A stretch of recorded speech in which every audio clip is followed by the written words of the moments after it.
اور حدیث مبارکہ میں تو آتا ہے کہ نبی پاک علیہ الصلوۃ والسلام فرماتے ہیں تائب من الذنب کمن لا ذنب لہ، کہ گناہوں سے توبہ کرنے والا ایسا ہوتا ہے کہ گویا اس نے گناہ کیا ہی نہیں۔ سبحان اللہ۔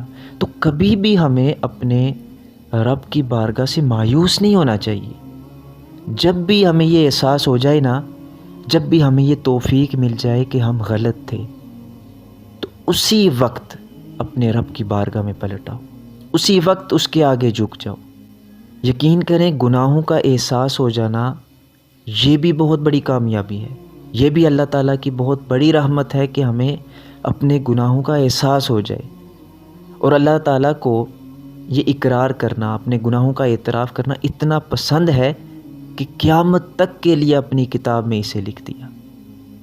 اللہ پاک نے فرمایا وَآخَرُونَ اعْتَرَفُوا بِذُنُوبِهِمْ، اور دوسرے وہ لوگ جنہوں نے اپنے گناہوں کا اعتراف کیا، اپنے گناہوں کا اقرار کیا۔ وہ کون لوگ تھے؟ فرمایا خَلَطُوا عَمَلًا صَالِحًا وَآخَرَ سَيِّئًا، جنہوں نے اپنے نیک اعمال کے ساتھ برے اعمال کو ملا لیا۔ اب ان کے ساتھ رب تعالیٰ کیا معاملہ فرمائے گا؟